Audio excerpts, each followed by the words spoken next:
Assalamualaikum warahmatullahi wabarakatuh. Kembali lagi pada mata kuliah Kewirausahaan Edupreneurship.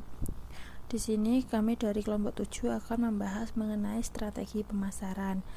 Sebelum masuk ke materi, izinkan saya selaku moderator memperkenalkan anggota dari kelompok 7.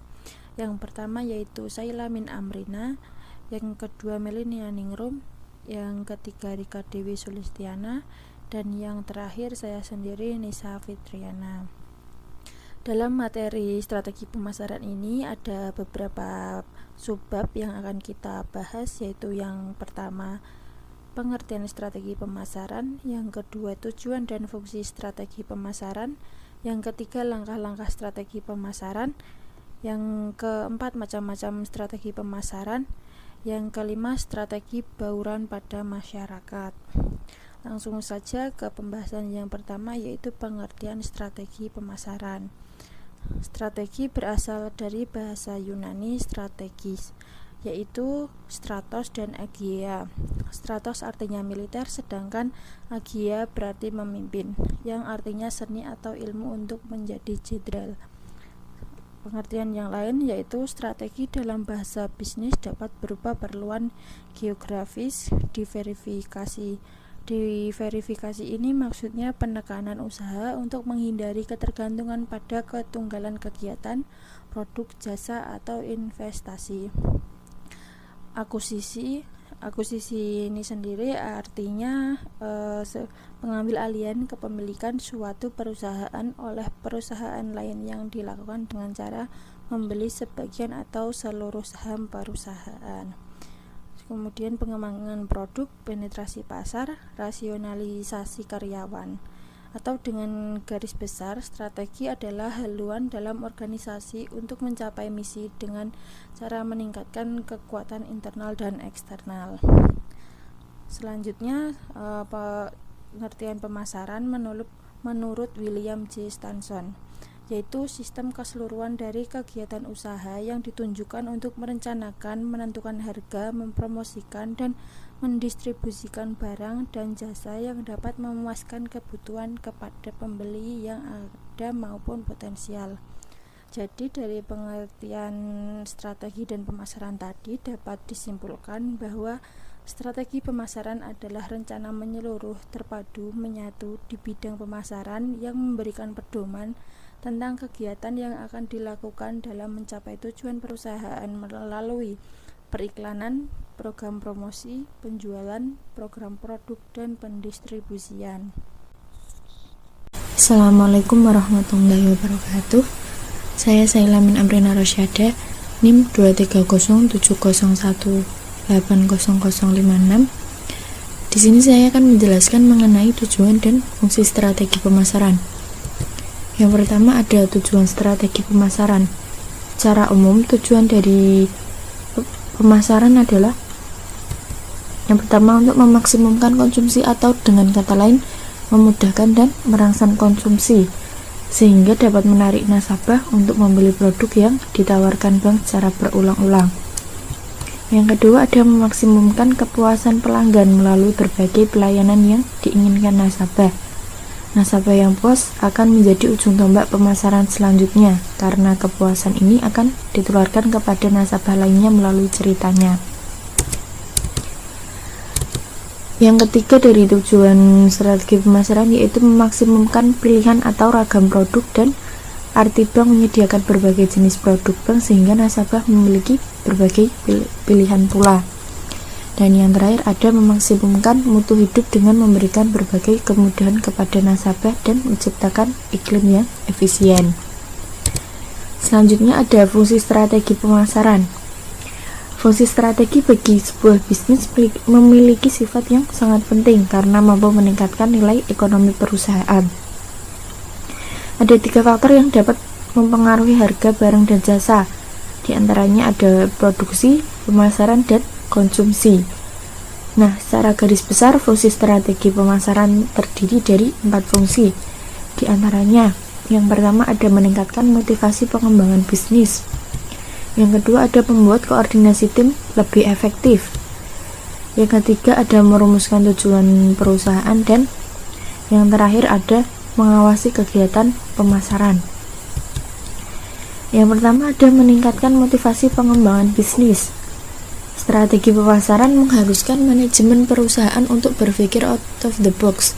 Hal ini sangat disarankan dalam menjaga ritme atau berlangsungnya perusahaan. Upayakan tidak terus mengikuti ritme pasar, namun sesekali mencoba menggebrak pasar dengan sesuatu yang baru. Nah, melihat peluang dengan cara berbeda adalah salah satu fungsi strategi pemasaran yang mempengaruhi kelangsungan bisnis di masa mendatang. Peluang tidak selalu ada pada permintaan pasar, tapi juga diciptakan sendiri oleh pelaku usaha. Bagaimana caranya? Nah, dengan strategi pemasaran yang efektif, perusahaan bisa menggebrak pasar dengan inovasi yang baru. Sehingga kondisi ini membuat konsumen yang awalnya merasa tidak butuh membeli sesuatu menjadi tergerak untuk membeli. Inovasi tidak bisa datang begitu saja, dibutuhkan tim khusus di dalam perusahaan yang fungsinya adalah melakukan survei pasar. Apa yang konsumen butuhkan saat ini dan di saat mendatang bisa menjadi acuan Anda untuk mengembangkan bisnis menjadi lebih besar.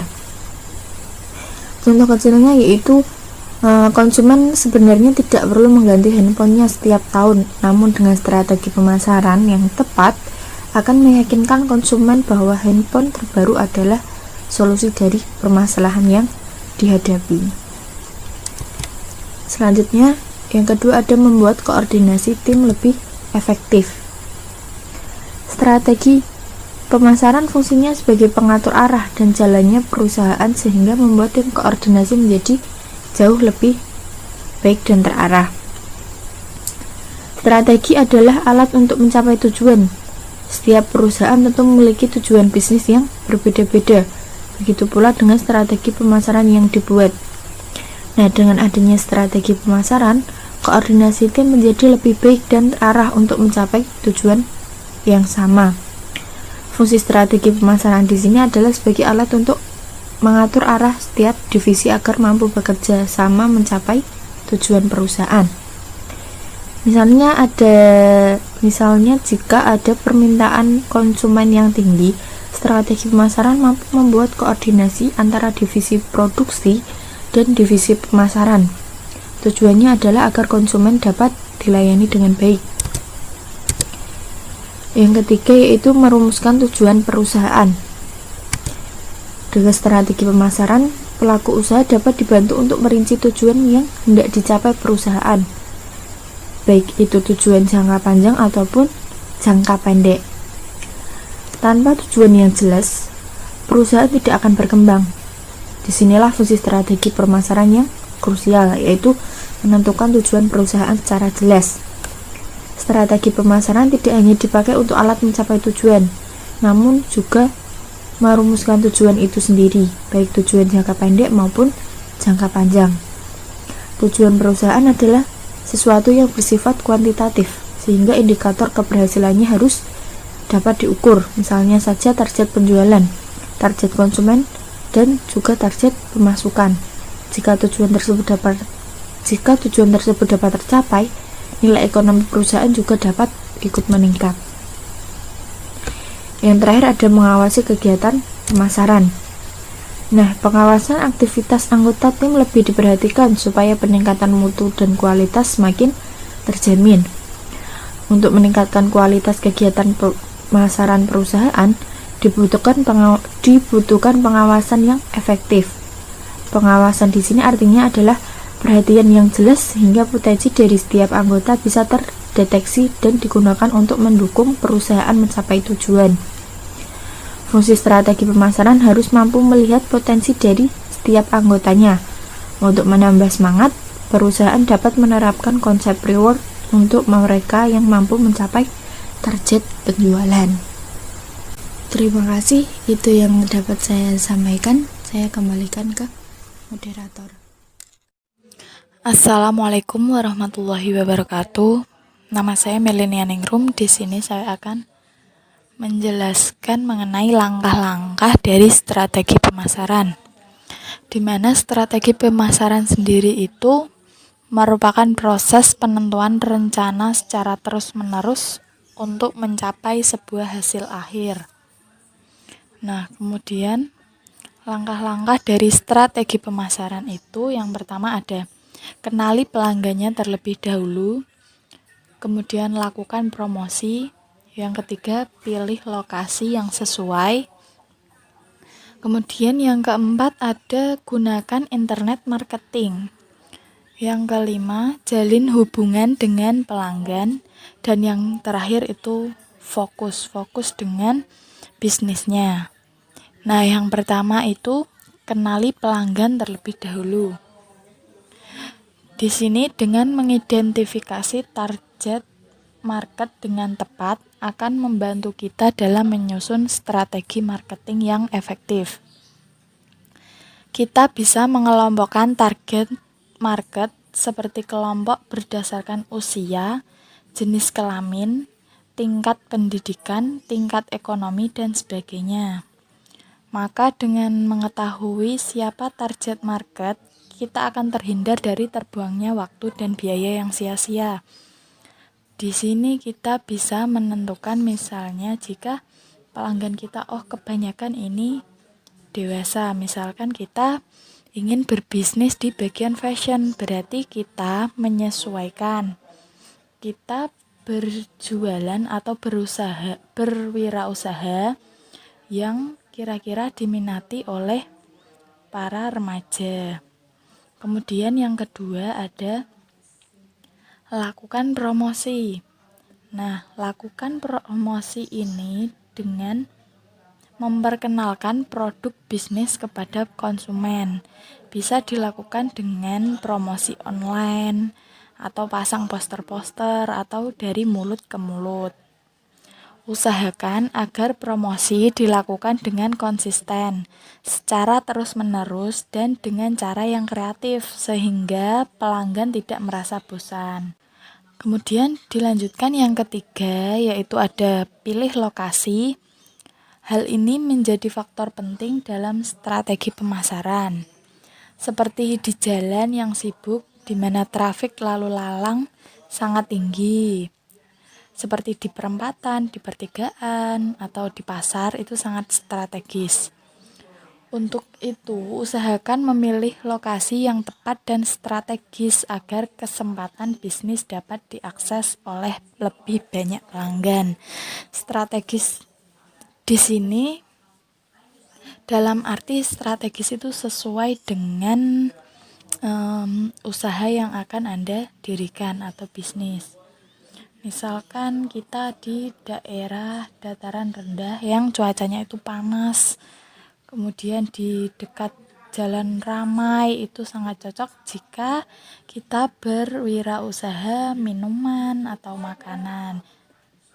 Kemudian yang keempat, gunakan internet marketing. Internet marketing bisa menjadi salah satu strategi marketing yang sangat efektif.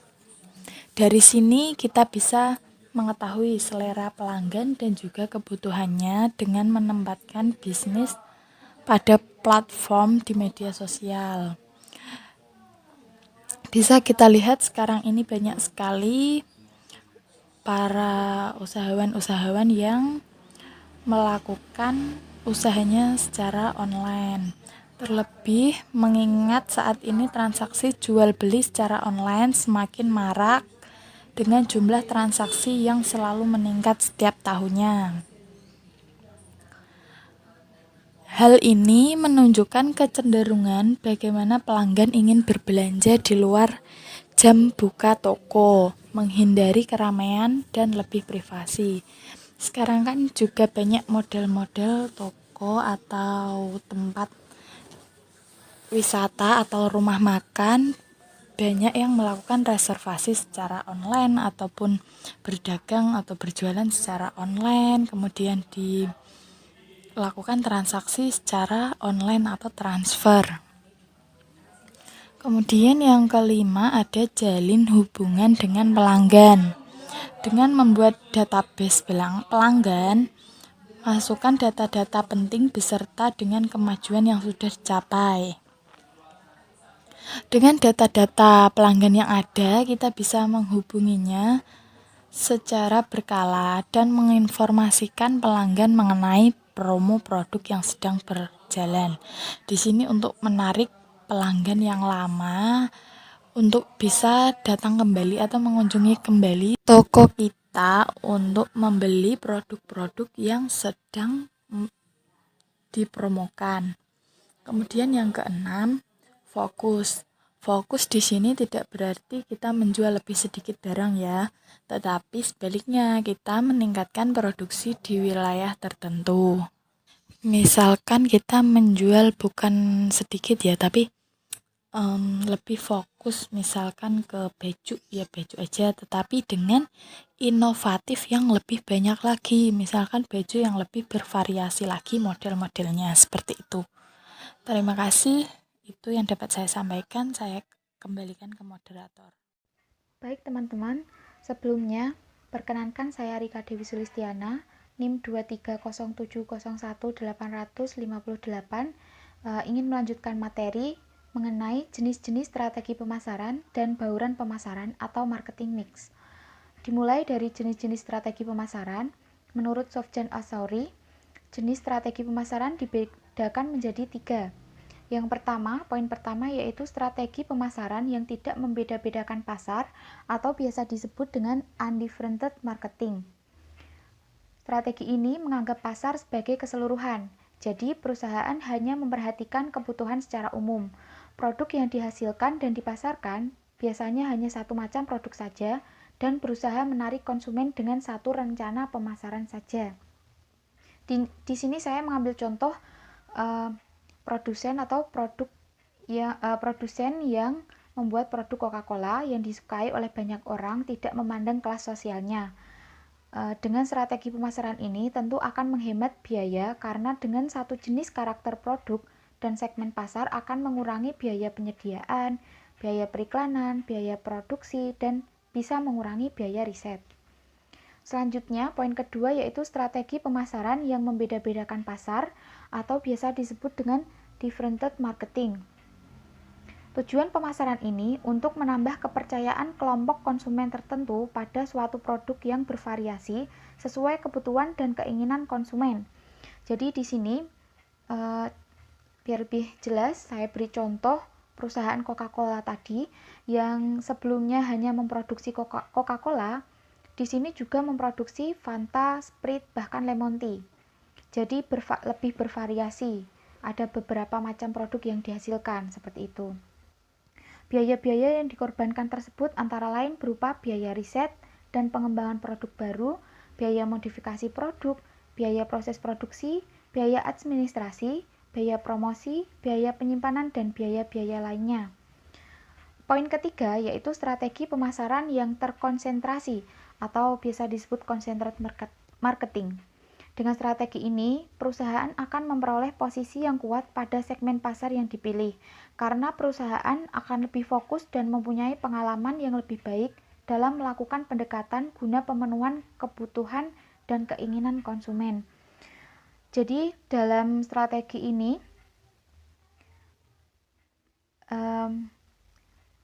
produsen lebih spesifik untuk kalangan tertentu saja. Seperti contohnya pada produsen mobil Lamborghini yang hanya dipasarkan kepada kelompok tertentu atau biasa disebut orang kaya yang mempunyai selera tinggi. Tim pemasaran mudah terkonsentrasi untuk menawarkan produknya karena lebih memiliki pengetahuan tentang kebutuhan segmen. Dengan ini produsen dapat menikmati banyak penghematan operasional seperti spesialisasi produksi, distribusi, dan promosi. Namun, kekurangannya bisa saja menghadapi resiko tinggi karena perubahan selera konsumen atau dari produsen pesaing lainnya.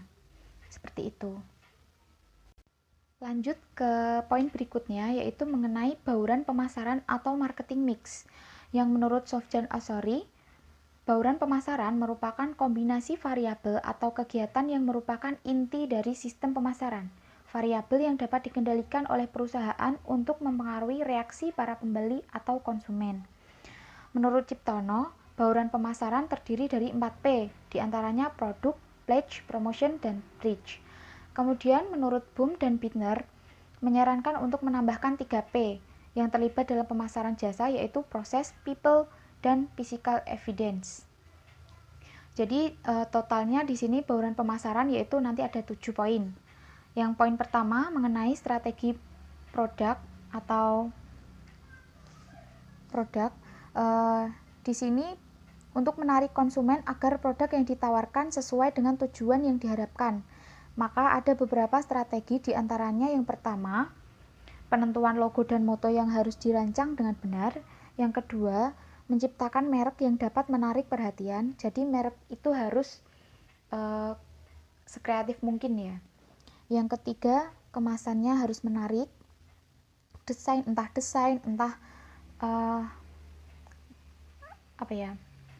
entah dari bahan yang lebih bagus atau dan yang lainnya. Dan yang keempat, cantuman label dalam kemasan. Biasanya label dalam kemasan cenderung dengan tulisan yang kecil sehingga tidak terbaca. Jadi dalam menciptakan produk seharusnya label juga lebih diperhatikan, karena setiap orang juga pasti ada yang lebih jeli ketika ingin membaca entah komposisi dan lain sebagainya. Poin kedua yaitu lokasi atau place, atau biasa disebut sebagai tempat. Jadi lokasi yang tepat akan mempengaruhi masyarakat, dan dengan adanya lokasi yang tepat, maka masyarakat akan mengetahui keberadaan produk tersebut, sehingga lokasi juga salah satu peranan penting dalam strategi pemasaran. Poin ketiga yaitu promosi atau promotion. Di sini dengan adanya promosi, konsumen bisa mengetahui tentang produk tersebut dan akhirnya akan memutuskan untuk membelinya. Jadi ketika kita menciptakan suatu produk baru, supaya dikenal oleh khalayak umum, jadi kita adakan promosi terlebih dahulu, entah mengadakan diskon dengan cara diskon atau beli satu dapat satu dan lain sebagainya. Poin keempat yaitu strategi harga atau price. Harga adalah suatu cerminan dari nilai. Jadi untuk menyesuaikan harga dengan penjual lain, di sini kita harus menyesuaikan harga dengan penjual-penjual lainnya dengan barang yang sama, sehingga membawa produk agar jalan dengan persepsi pembeli. Jadi mereka berpikir dan menganggap bahwa harga yang ditetapkan sesuai dengan hasil atau barang yang didapatkan sesuai dengan pasaran-pasarannya. Seperti itu ya. Dan poin kelima itu ada proses. Dalam bisnis, baik barang atau jasa, pihak pengelola harus mengedepankan faktor proses, karena hal ini berhubungan secara langsung kepada konsumen selaku pihak yang menerima pelayanan barang atau jasa. Jadi dalam proses itu harus kita lakukan dengan sebaik mungkin agar barang ataupun jasa yang kita hasilkan itu juga maksimal.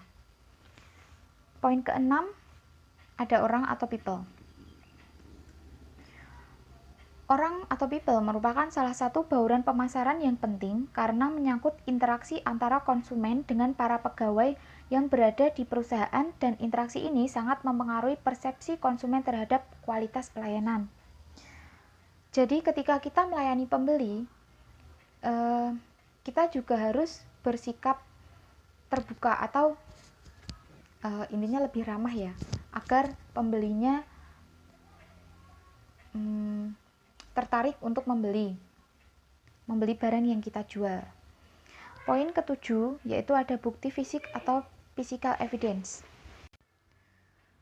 Jadi bukti fisik di sini menurut Zetmal dan Bittner, bukti fisik adalah di mana jasa yang disalurkan melalui interaksi dengan pelanggan dan di mana setiap komoditas yang memfasilitasi performa dan komunikasi jasa itu sendiri. Cara singkatnya, dengan adanya bukti seperti logo, simbol perusahaan, seragam karyawan, kartu nama, fasilitas, dan lain-lain, dengan itu konsumen bisa mengetahui akan keberadaan suatu lembaga tersebut. Jadi sebagai contoh, Alfamart itu kan punya seragam karyawan. Nah, dengan adanya seragam karyawan itu, oh ya, itu karyawan Alfamart. Jadi kita lebih spesifik mengetahui suatu lembaga tersebut dalam lingkup tempat kita tinggal, seperti itu. Mungkin itu yang dapat kami sampaikan, kurang dan lebihnya kami mohon maaf. Jika ada yang kurang jelas bisa ditanyakan melalui grup WA atau chat pribadi di salah satu kelompok kami. Sekian, wassalamualaikum warahmatullahi wabarakatuh.